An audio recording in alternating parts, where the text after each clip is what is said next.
Can China's loss be India's gain? The coronavirus outbreak is a global crisis. It is a major health challenge for India too, but it is also an opportunity. It's a chance for India to wean businesses away from China and bring them here. And guess what? It's already happening. Foreign businesses based in China want to move out, and they're looking at India as their new home. Not one or two, but as many as 1,000 companies have reached out to India. They're engaged in discussions with Indian officials at various levels. At least 300 companies are actively pursuing production plans. They belong to industries and sectors like mobiles, electronics, medical devices, textiles, and synthetic fabric. Korean companies are making the first move. Reports say the Korean consulate in Chennai has received a number of requests. 2 requests are from iron and steel companies. Another one from the hospitality sector. Some startups have also shown interest in moving from China to India. India is being seen as a solid alternative, a global manufacturing destination going forward. The coronavirus outbreak has exposed how lopsided the global supply chains are. Companies want to reduce their dependence on China now, and India is emerging as a viable option. So which companies could come to India? There are reports that give some clear indications. Apple's manufacturing partner, Wistron Corporation, is reportedly interested in shifting to India.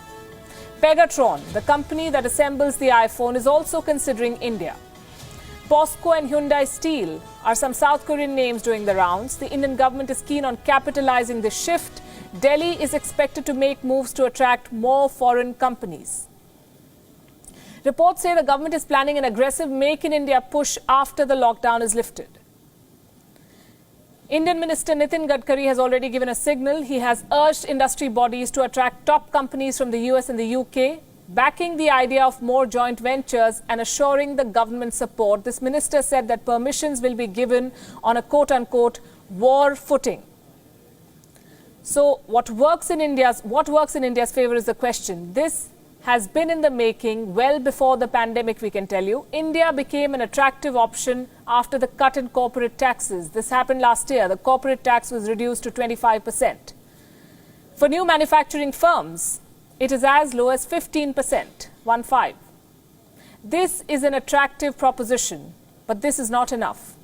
Investors have hesitated to move to India in the past. They blame the changing policies. They blame the red tape in India.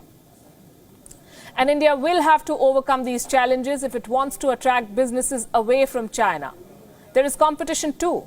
Vietnam, Malaysia, the Philippines and Indonesia, these are some of the other alternatives that companies are considering.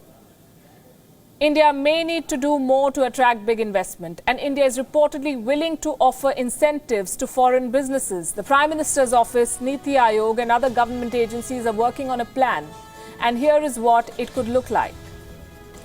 The government of India plans to set up dedicated groups.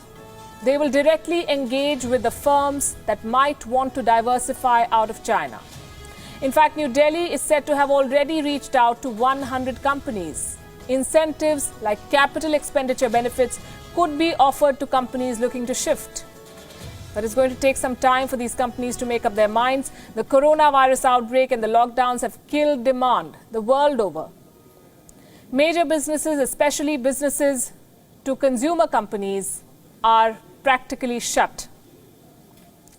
At the moment, India's fortunes are also tied with a global economic revival. If Delhi makes the right moves at the right pace, it could well emerge the winner.